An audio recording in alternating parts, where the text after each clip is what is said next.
اللہ نے فرمایا ہے واللہ یعصمک من الناس، اعمال بھی محفوظ رہیں گے، اقوال بھی محفوظ رہیں گے۔ اسی لیے تو یہ اللہ کے ولی ہمیشہ اعمال مصطفیٰ صلی اللہ علیہ وسلم میں محو رہتے ہیں۔ محدث اعظم پاکستان جیسی شخصیت ہر وقت تصور یار میں، تصور محبوب میں محو رہتے تھے، اور اس کا اہتمام اتنا زبردست کہ مختلف بہانوں سے علم حدیث تو علم حدیث، منطق اور فلسفہ جیسے خشک اسباق پڑھاتے ہوئے بھی تصور محبوب میں محو رہتے تھے۔ کیوں محو رہتے تھے؟ کیونکہ انہیں تصور محبوب سے پیار ہے۔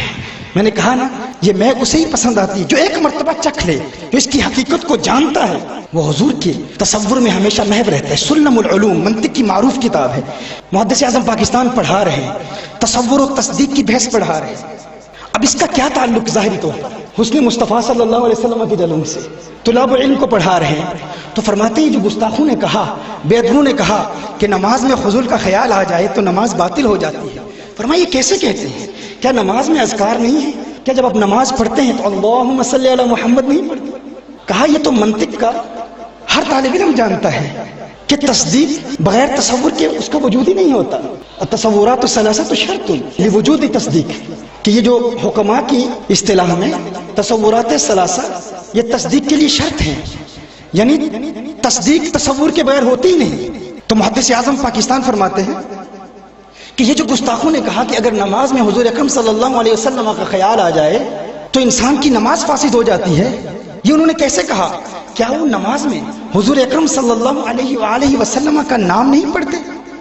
کیا درود شریف نہیں پڑھتے؟ اللہم صلی علی محمد نہیں پڑھتے؟ کیا سورہ فتح میں محمد الرسول اللہ نہیں پڑھتے؟ تصور کیا ہے؟ کسی کا ذہن میں خیال آنا۔ محدث اعظم پاکستان، میں نے کہا ولی ہے، محدث اعظم پاکستان ولی ہے۔ تو جب آپ کہتے ہیں نا محدث اعظم پاکستان، تو یہ ایک تصور ہے، الادراک الخالی عن الحکم، خیال کا آنا، یہ ایک تصور ہے۔ پھر آپ کہتے ہیں ولی، تو ولی اللہ بھی ایک تصور ہے۔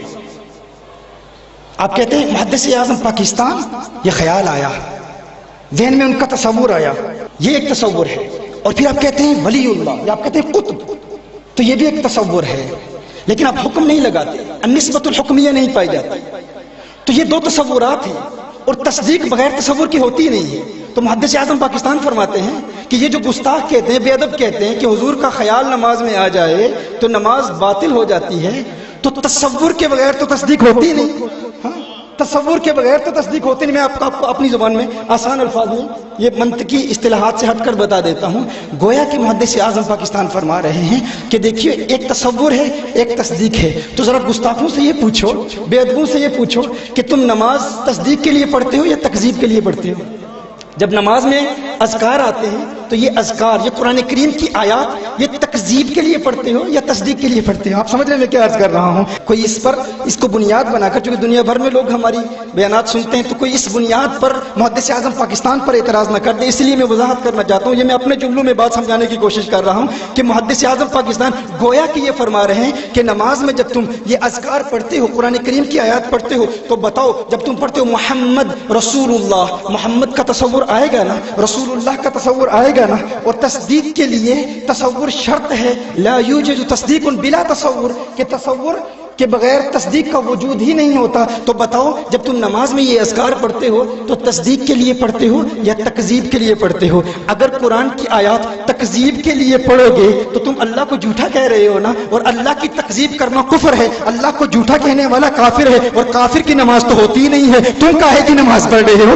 تم کیوں عبادت کر رہے ہو؟ اور اگر کہو تکذیب کے لیے نہیں پڑھ رہے، تصدیق کے لیے پڑھ رہے ہیں، تو لا یوجد تصدیق بلا تصور، تصدیق کا وجود ہی تصور کے بغیر نہیں ہوتا۔ تم کہتے ہو تصور شرک ہے۔ اگر نماز میں حضور کی یاد آ جائے، حضور کا تصور آ جائے، حضور کا خیال آ جائے تو انسان مشرک ہو جاتا ہے۔ بڑی عجیب بات ہے، تکذیب کے تم مدعی نہیں ہو، تکذیب کر نہیں رہے اور تصدیق کو مانتے نہیں، تو تمہاری نماز تو کسی صورت میں نہیں ہوتی۔ لیکن ہم اہل سنت، عاشقان اعلیٰ حضرت کی عظمتوں کے ترانے الاپنے والے جب منطق بھی پڑھتے ہیں، جب فلسفہ بھی پڑھتے ہیں، منطق و فلسفہ جیسے خشک موضوعات کو پڑھتے پڑھاتے ہوئے بھی تصور یار میں محو رہتے ہیں۔ ہم نماز میں تصور کیوں نہیں کریں گے؟ ہم نماز پڑھتے ہیں تو تکذیب کے لیے نہیں پڑھتے، تصدیق کے لیے پڑھتے ہیں، اور تصدیق کے لیے تصور شرط ہے۔ پتہ چلا سنی جب نماز پڑھتا ہے تو تصور محبوب میں محو ہو کر نماز پڑھتا ہے، حضور کی یادوں میں محو ہو کر نماز پڑھتا ہے، وہ کہتا ہے ارے میں تو خارج از نماز بھی ہمیشہ آقا کی یادوں میں مست رہتا ہوں، آقا کے حسن کے جلووں کو دیکھتا رہتا ہوں، نماز میں تو ایک اور بہانہ مل گیا، وہ کیا ہے کہ نماز میں تصدیق بھی کرنی ہے، تصدیق کے لیے تصور ضروری ہے، اب نماز میں تو اور آقا کا خیال آئے گا،